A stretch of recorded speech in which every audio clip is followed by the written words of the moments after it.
Hello, Internet! As any other thinking human being in the world, I have a great reverence for Mr. Winston Churchill. As, who wouldn't, honestly? Only morons. So, anyway, I figured that since I didn't have anything better to do right now, I would delight you all with a list of some of my favorite Churchill quotations. So, yeah, enjoy. When asked what particular skill a politician needed, Churchill's answer was, "A politician needs the ability to foretell what's going to happen tomorrow, next week, next month, and next year, and also to have the ability to explain afterwards why it didn't happen." Sounds about right. Of course, one of Churchill's great abilities was the sort of skill to cut through all the bullshit and get straight to the point. Like when he was the Minister of Finance in the late 20s and was at a party sitting next to a very opinionated lady who kept questioning him about the government's decision and finally asked him, "And then there is the Eastern question. That question must be solved. What is the government waiting for? What are you waiting for, Mr. Churchill?" To which Churchill looked at her mildly and just replied, "Well, at the moment, I'm waiting for the potatoes."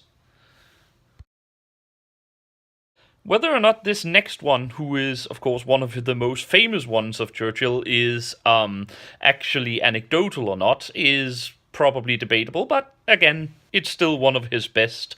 When a certain political lady opponent of his told Churchill during a discussion, "Winston, you're drunk, and what's more, you're disgustingly drunk." And to which Churchill, of course, replied, "And you, my dear, are ugly, and what's more, you're disgustingly ugly, but tomorrow I will be sober." Churchill, of course, managed to be both in and out of popularity quite a bit over his long career. And one of my favorite quotations from him is during a time where he was perhaps a bit embittered about the whole situation and is quoted to have said, "The best argument against democracy is a 5-minute conversation with the average voter." Which actually, from time to time, can be very true. Of course, even at the end, Churchill's great faith in the British Democratic Party never really wavered. And of course, another one of his famous quotations that I really like is the "Democracy really is the worst system of government ever tried, except for all the others." That Churchill wasn't all doom, gloom, and warlike sort of pugnacious tenacity is shown that when at the end of his life he was asked, what do you consider your greatest achievements, his response was, "My greatest achievement? Oh, that's easy, that I somehow, some way managed to convince my wife to marry me." That's sweet. That Churchill was a great friend of many Americans, yet perhaps not the greatest admirer of America itself, is sometimes said of him.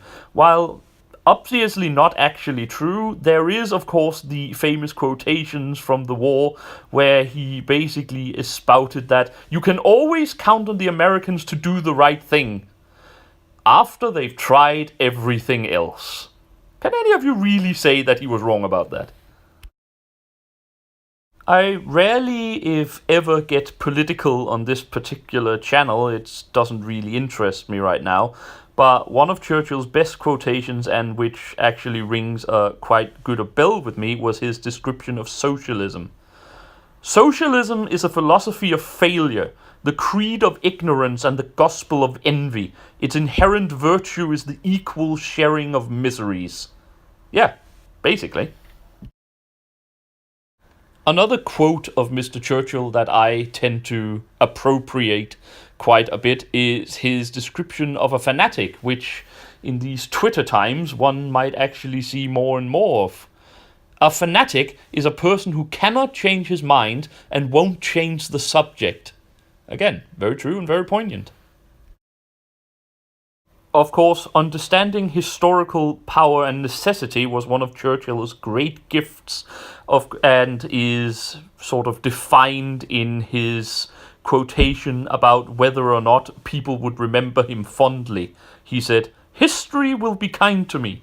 I know, because I intend to write it," which is basically what every successful person has ever done.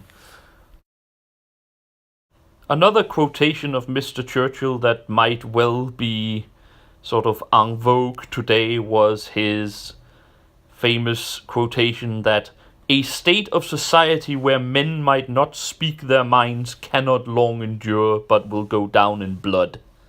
I think certain people should remember that today.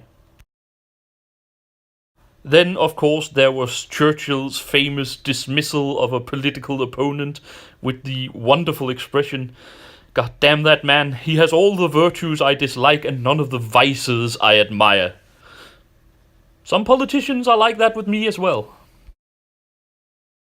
In another quotation, which truly appeals to me as a historically minded individual and which, again, might to a certain degree has connotations to modern day political thought, Churchill said, "If we open a quarrel between the past and the present, we shall find that we have lost the future." A thing, again, I feel people should bear in mind. Of course, if there was one thing Churchill never ran out of, it was a certain degree of ego, such like when he described a former political ally.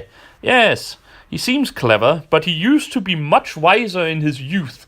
Back then, he took my advice." I kind of like that. Again, to counteract the concept that Churchill was somehow inherently anti-American, I want to continue with a quote that could basically be me speaking. Yes, I know I'm an Americaphile, but to all my American friends, this one is for you. America.